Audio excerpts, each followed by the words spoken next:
Hello all of you. Recently GST portal पे एक नई अपडेट आई है जिसे हम इलेक्ट्रॉनिक लायबिलिटी लेजर को फर्दर एक्सटेंड करके नेगेटिव लायबिलिटी स्टेटमेंट इंट्रोड्यूस कर दिया गया है। अब मैं आपको ये बताऊं कि नेगेटिव लायबिलिटी स्टेटमेंट में क्या हो सकता है। जो आप मोबाइल एप्लीकेशन में अगर जीएसटी पोर्टल पे लॉगिन करोगे तो आपको कैश लेजर के नीचे जहाँ पे इलेक्ट्रॉनिक लायबिलिटी लेजर दिखती है उसके जस्ट नीचे आपको नेगेटिव लायबिलिटी स्टेटमेंट दिखेगी।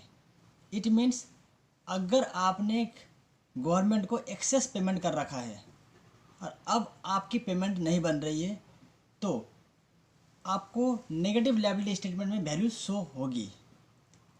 हालांकि इसके रिगार्डिंग जीएसटी लॉ में कोई भी प्रोविज़न नहीं है, क्योंकि जो लेजर की बात की गई है सीजीएसटी एक्ट में वो सिर्फ कैश क्रेडिट और लायबिलिटी लेजर की बात की गई है।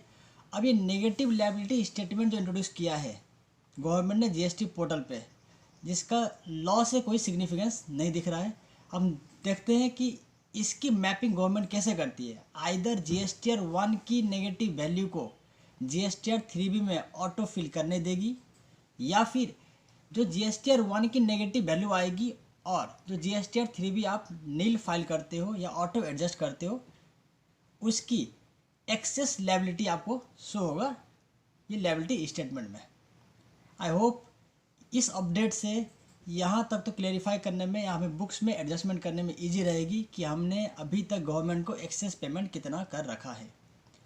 अगर कोई शॉर्ट पेमेंट बनता है या फिर अगर हमें एक्सेस पेमेंट और कर देते हैं तो इसको रिकॉन्साइल करने में हमें बहुत ईजी होगी, क्योंकि ये auto populated figure from 1 and 3B आएगा, प्रोवाइडेड आपने as according to books GSTR 1 में डाटा फीड कर रखा हो।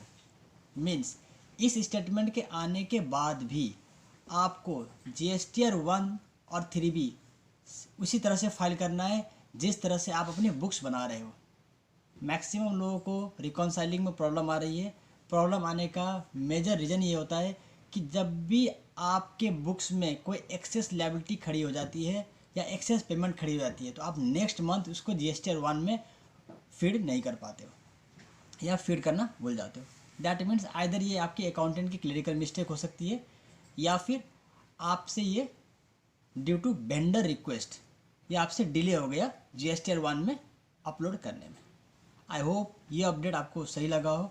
इससे पहले गवर्नमेंट ने एक अपडेट दे दिया हुआ था और उसके रिगार्डिंग मैं आपको बता दूं कि जो QRMP स्कीम में गवर्नमेंट ने 35% का किया था और 35% की जो वैल्यू ऑटो पॉपुलेट हो रही थी वो बिल्कुल गलत हो रही है, अभी भी गलत हो रही है। आई होप गवर्नमेंट इसके लिए क्लैरिफिकेशन देगी, क्योंकि वो 35% एग्जैक्ट वे में कैलकुलेट नहीं कर रही है in the case of quarter. अगर आप पहले क्वार्टरली रिटर्न फाइल कर रहे थे तो आपका 35% का कैलकुलेशन जीएसटी पोर्टल पर सही से नहीं आ रहा है। आई होप गवर्नमेंट बहुत जल्दी QRMP स्कीम के रिगार्डिंग इस फिक्स सम मेथड में जो 35% है इसको सॉर्ट आउट कर देगी। आई होप ये वीडियो आपको सही लगा हो। चैनल में बने रहने के लिए लाइक और सब्सक्राइब करना मत भूलना। Thank you so much for watching this channel.